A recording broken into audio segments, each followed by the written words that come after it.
ओम शांति। व्यक्ति एक, व्यक्तित्व अनेक। इस पुस्तक में आज हम पढ़ेंगे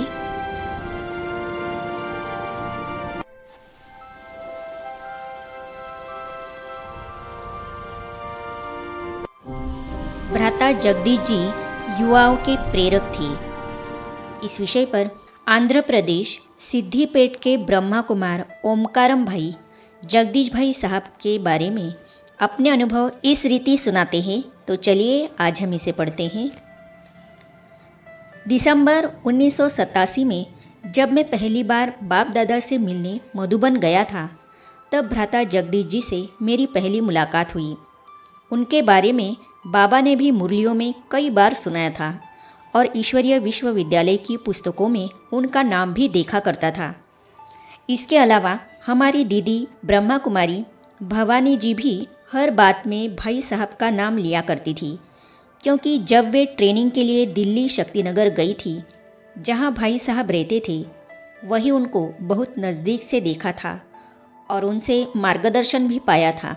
इसके कारण वे बात बात पर भाई साहब का उदाहरण देती थी। इसके बाद तो मैं भी उनको समीप से देखने का, उनसे व्यक्तिगत रूप से मिलने का इंतज़ार कर रहा था। आखिर वो दिन मेरे लिए आया। मैं यूथ विंग का मेंबर था। यूथ विंग की तरफ से 7 दिन की ट्रेनिंग और भट्टी के लिए मुझे निमंत्रण आया। वह ट्रेनिंग अहमदाबाद के सद्भावना भवन में थी।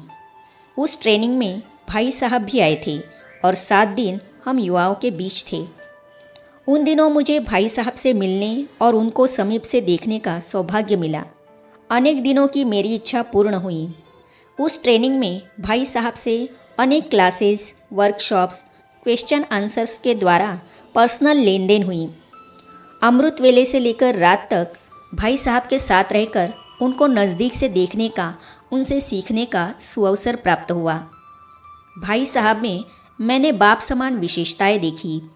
भाई साहब उस ट्रेनिंग में अपने अनुभवों के साथ हमें आप समान बनने की प्रेरणा देते थे। इतना बड़ा भाई होते हुए भी वे कभी खाली नहीं बैठते थे। उन 7 दिनों में उनको कभी खाली बैठे या लेटे हुए हमने नहीं देखा।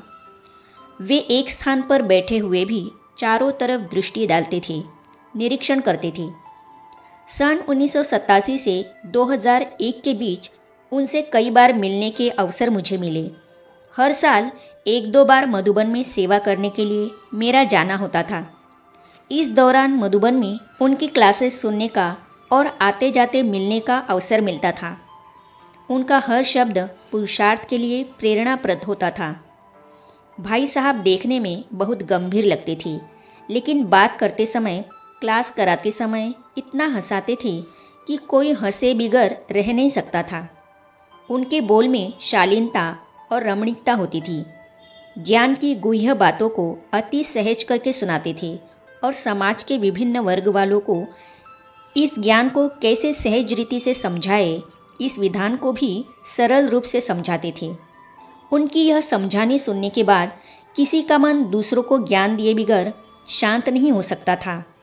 उनके अनुभवों में मम्मा और बाबा की बातें और सेवा करने की विधि के सिवाय और कुछ होता ही नहीं था।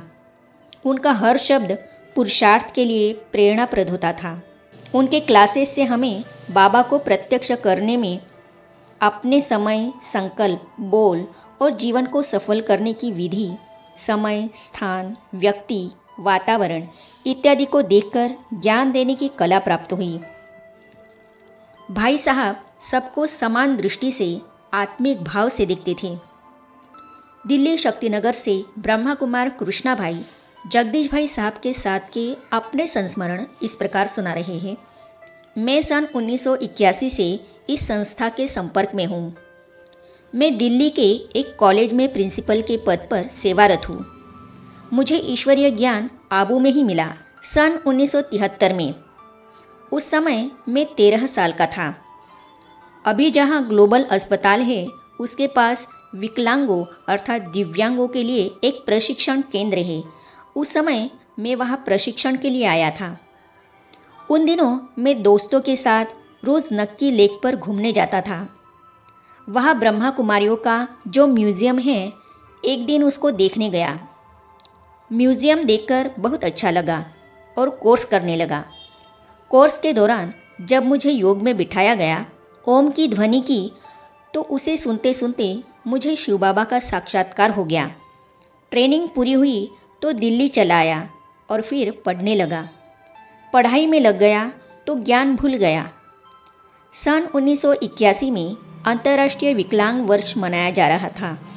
विकलांग वर्ष मनाने के लिए इस संस्था की तरफ से दिल्ली के लाल किला मैदान में एक बड़ा मेला लगा हुआ था।